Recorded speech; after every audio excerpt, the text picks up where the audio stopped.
Hello and welcome to all. आप सभी का स्वागत है हमारा आज फिर से हमारे ऑफिशियल यूट्यूब चैनल पर। आज हम पढ़ने जा रहे हैं बायोलॉजी की चौथी क्लास। इसका नाम होगा, आज का टॉपिक होगा फंजाई या कवक। फंजाई या कवक, इसे और भी नाम से जानते हैं। जैसे फंजाई को हम क्या कहते हैं, ग्रीक भाषा का शब्द है। फंजाई एक ग्रीक भाषा का शब्द है जिसका शाब्दिक अर्थ होता है फंगस या मशरूम या सड़े गले जगह पर पाया जाता है कवक। इसे और कहते हैं कवक, फंजाई, फंगस, मशरूम, कुकुरमुत्ता।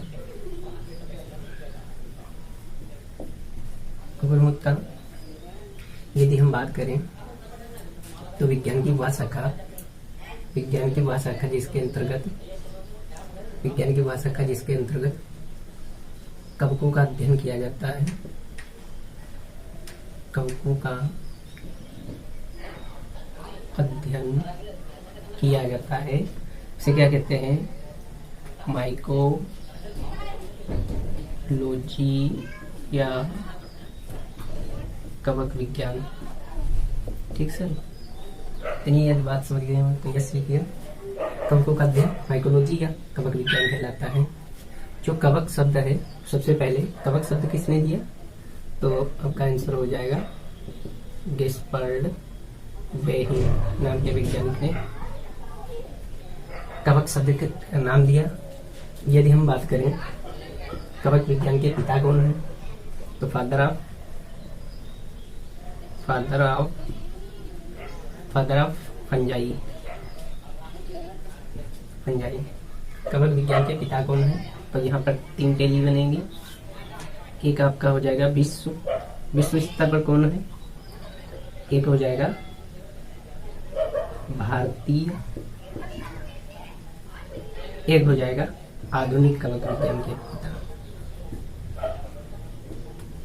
भारतीय कवक विज्ञान के पिता और विश्व कवक विज्ञान के पिता, तो विश्व कवक के पिता हो जाएंगे पी माइकेली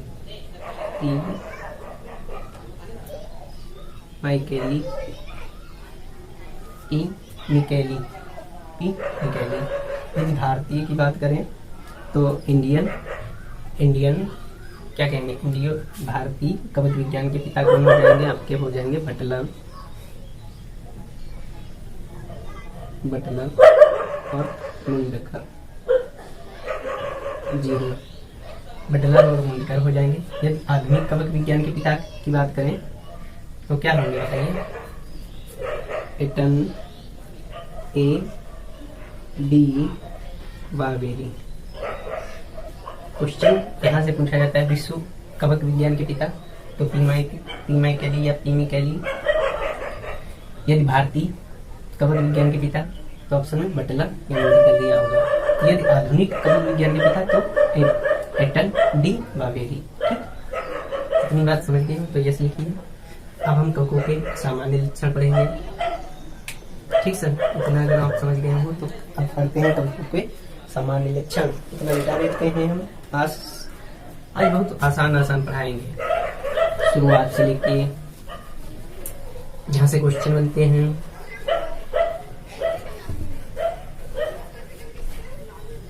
देखिए, जैसे कवकों के सामान्य लक्षण अगर बात करें, कवकों के सामान्य लक्षण की बात करें तो ये कैसे होंगे, मृतोपजीवी होंगे, परपोषी होंगे। पर्णहरिण पाया जाएगा कि नहीं, पर्णहरिण नहीं पाया जाएगा, तो ये अपना भोजन स्वयं नहीं बना पाएंगे। ये बात करें सेलवाल या कोशिका भित्ति, इनकी सेलवाल किस चीज की बनी होती है बताइए, तो काइटिन। कवक काइटिन क्या है, एक प्रोटीन। काइटिन की बनी होती है।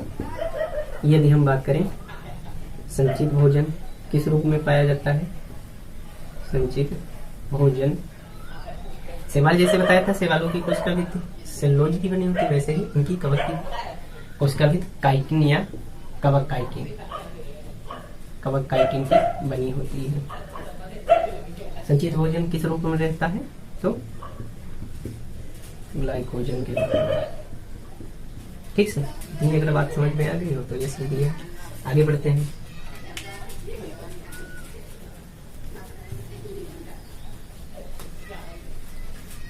अब हम पढ़ते हैं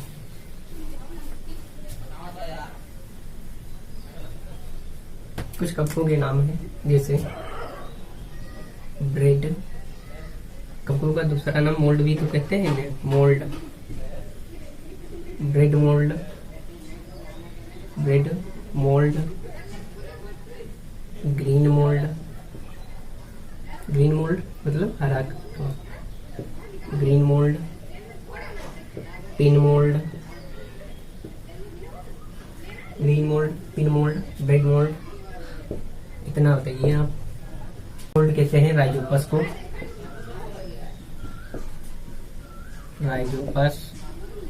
green mould, green mould, green mould कहते हैं पेनिसिलियम,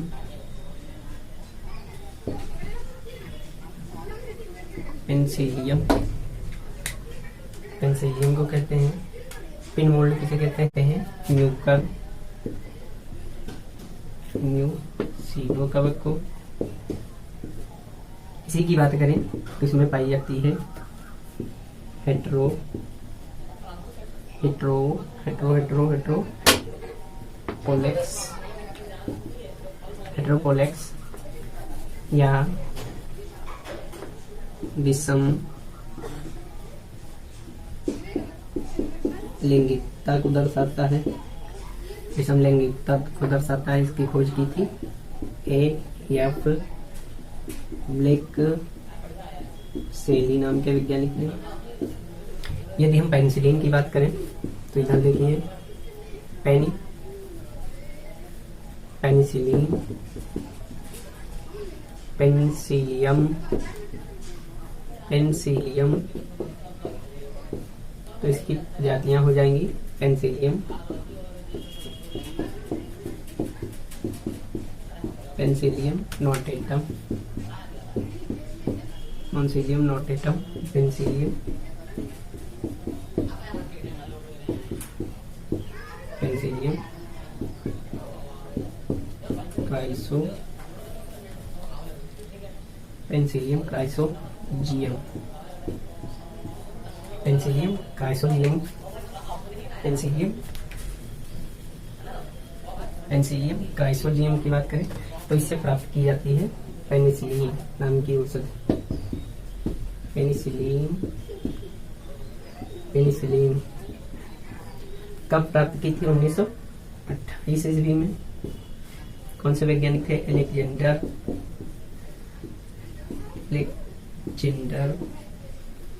अलेक्जेंडर फ्लेमिंग।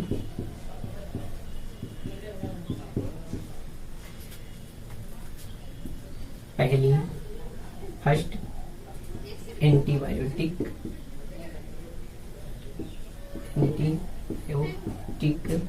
या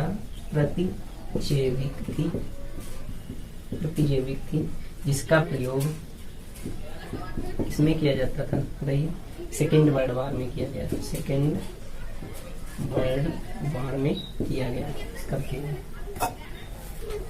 चलिए इतनी बात अगर समझ में आ गई तो यह सीखिए। आगे बढ़ते हैं हम।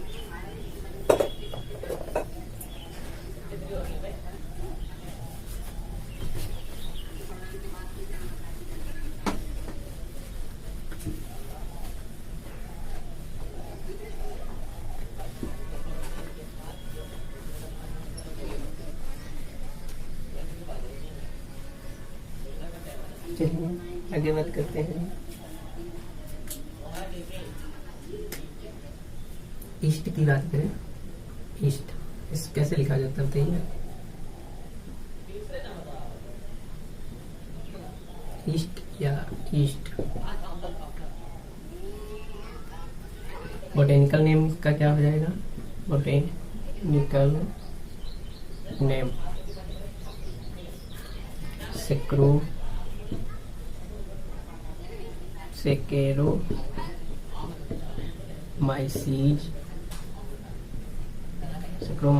सेरेवेसी, सेक्रोमाइसीस सेरेवेसी। इससे क्या प्राप्त किया जाता है? एथिल एल्कोहल, जैसे सुक्रोज, सुक्रोज से एथिल एल्कोहल। एथिल एल्कोहल सूत्र क्या होता है? जैसे हम सुक्रोज का सूत्र लिखें, सी वाला H22 हो गया, इसे लिखें C6H12O6 प्राप्त करते हैं 2C2H5OH। ठीक, 5 दूनी 10, 11 कितना हुआ? C2H5OH। यह 5 दूनी 10, 11 प्लस इधर क्या बचेगा? CO2। ठीक है, हाँ, 5 दूनी 10 और 2। ठीक, इस पर और इससे क्या प्राप्त किया जाता है? इष्ट से बताइए। इन्वर्टेज,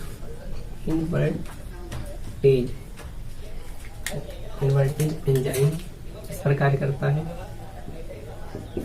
इन्वर्टेज एंजाइम इस पर कार्य करता है और इसी से प्राप्त इसका उपयोग करते हैं हम, इष्ट का प्रयोग करते हैं एकल कोशिका प्रोटीन के रूप में। एकल कोशिका प्रोटीन प्राप्त करने के लिए, और इसी का प्रयोग हम करते हैं एल्कोहल निर्माण में। एल्कोहल निर्माण में इसी का प्रयोग हम करते हैं डबल रोटी निर्माण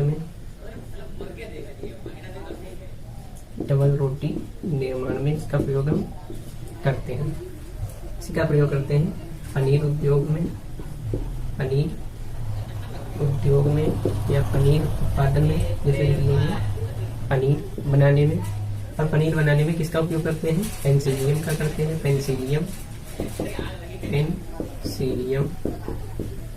इतनी अगर बात हम समझ गए हो तो बताइए। इष्ट की बात कर चुके हैं, इतनी बात अगर समझ में आ गया हो तो बताइए, जैसे लिखिए। ओके, आप लोगों का रिस्पांस काफी अच्छा बताइए। कुछ कवक होते हैं जो खाए जाते हैं, खाते हैं आप? बताइए किस कवक की बात कर रहे हैं हम? बताइए जल्दी बताइए। एक हो जाएगा अगेरिकस,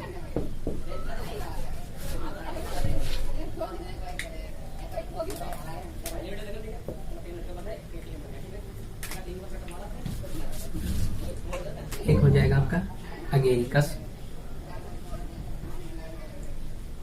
खाया जाने वाला कवक,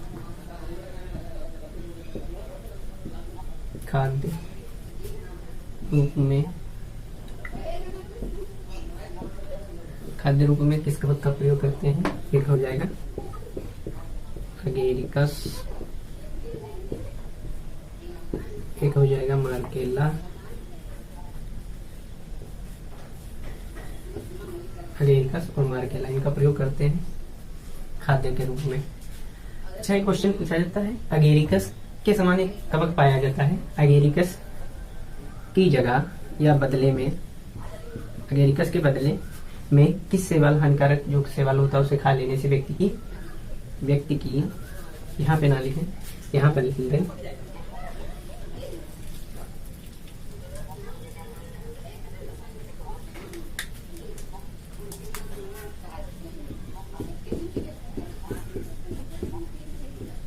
अगेरिकस के स्थान पर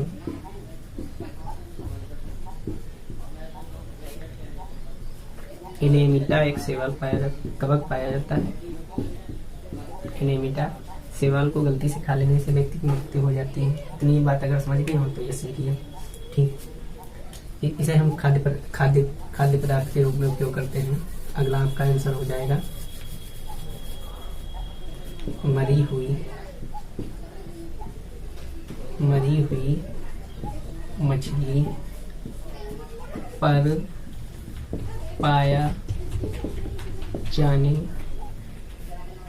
वाला कवक। ये बात हो गया। इतनी अगर बात समझ में तो कौन सा से कवक पाया जाता है, तो आपका आंसर हो जाएगा सेप्रोलेगनिया।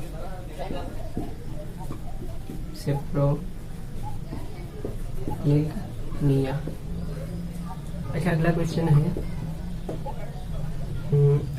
है, देखिए मनुष्य में दांत खाली कुंडली होता है, तो दांत किस कवक द्वारा फैलता है, तो आपका आंसर हो जाएगा माइक्रो स्पोरम। दिखाई पड़ रहा है? चलिए ठीक, माइक्रोस्पोरम ट्राइकोफाइटन व ट्राइकोफाइटा। अच्छा, इधर देखिए आप, इधर देखिए, लकड़ी या फर्नीचर को नष्ट करने वाला कौन हो जाएगा, बताइए आप। तो आपका आंसर होना चाहिए स्पर्जिलस नहीं होगा। यहाँ पे आपका आंसर होगा पॉलीपोरस।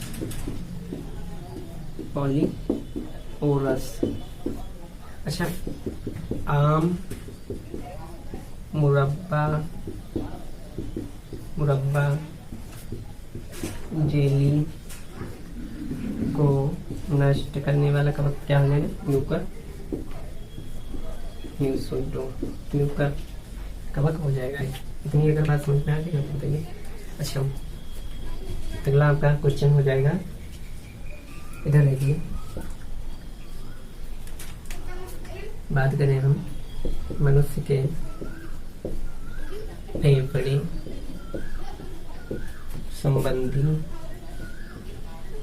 रोग उत्पन्न करने वाले कवक का नाम, तो आपका आंसर हो जाएगा एस्परजिलस।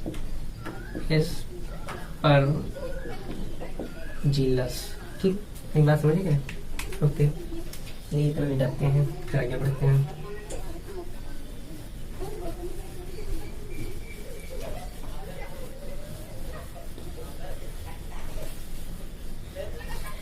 अब बात करते हैं हम प्लांट पैथोलॉजी। आप जानते हैं क्या होता है? पादप रोग विज्ञान। अच्छा, बहुत सारे कवक हैं जो मनुष्य को हानि पहुंचाते हैं, लेकिन कुछ कवक होते हैं वो पेड़ पौधों को ज्यादा नुकसान करते हैं। इसे कहते हैं प्लांट पैथोलॉजी। ठीक सर, इतनी बात अगर आप समझ गए इसके पिता कौन है, तो आपका आंसर हो जाएगा पी मिकेली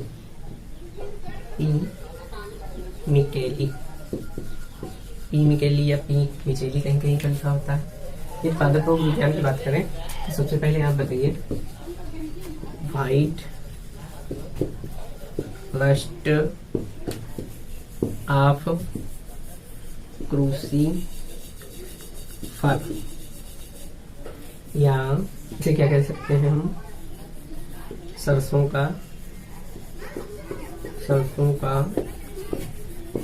रस्ट रोग। सरसों का रस्ट रोग बताइए अब किससे होता है? एल्ब्यूगो कैंडाइडा से। Answer Albugo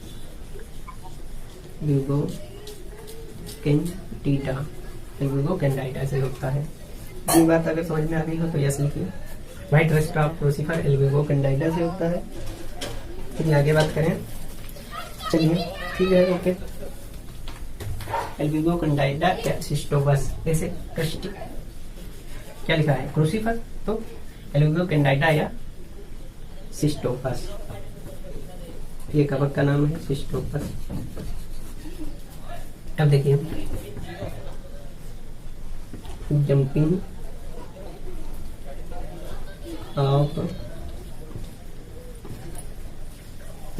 jumping of seeding, क्या कहेंगे, बीजों का आर्द्रगलन हो। कभी कभी क्या होता है, बीज होते हैं वो अपने आप गल जाते हैं, गल के नष्ट हो जाते हैं, तो बीजों का आर्द्रगलन रोग, आर्द्रगलन रोग। यहाँ से काफी क्वेश्चन बनते हैं, तो आपका आंसर हो जाएगा पाइथियम, पाइथियम। इंग्लिश में भी देखिए पाइथियम, पाइथियम से होता है डंपिंग ऑफ सीडिंग।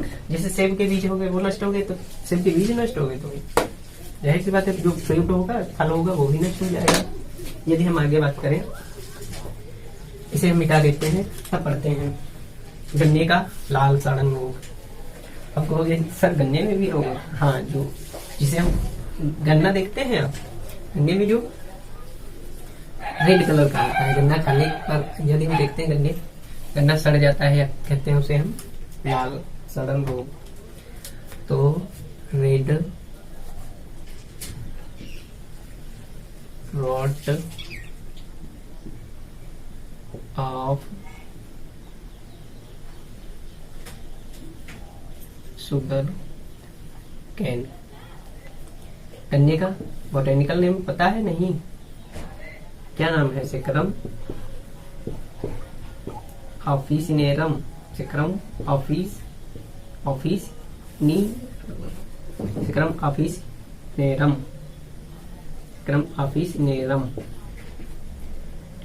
गन्ने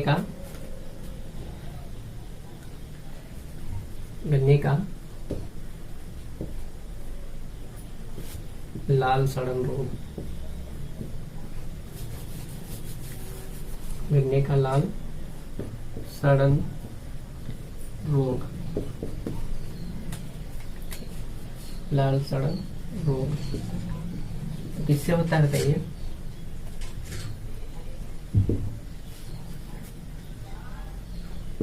सेक्रम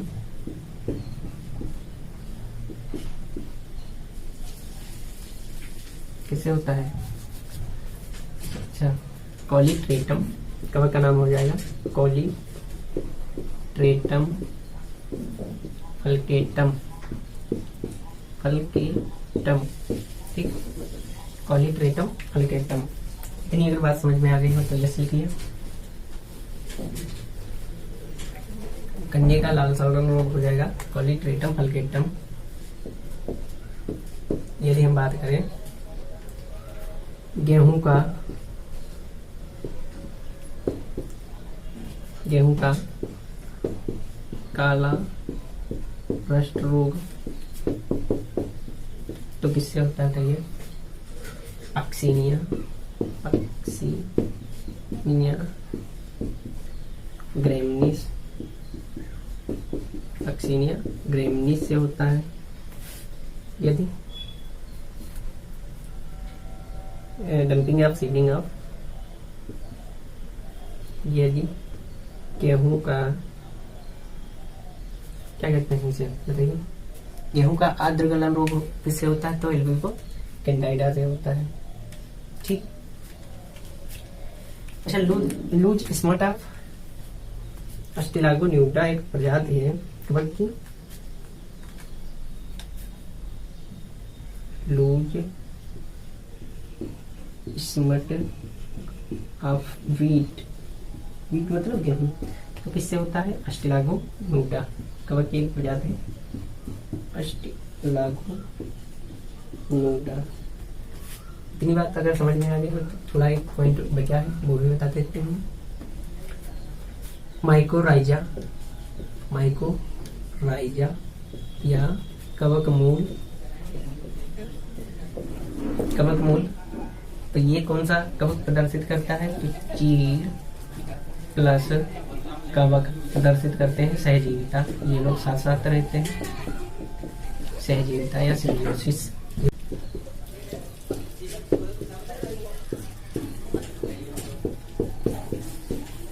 आलू का अंगमारी रोग। ये किससे होता है? फाइटोप्थोरा और क्या है?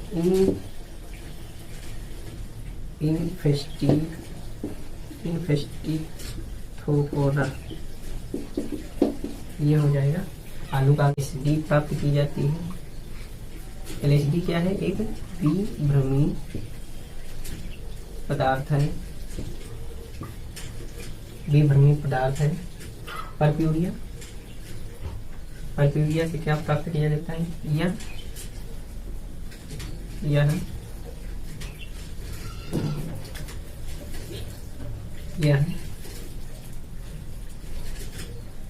यह गर्भाशय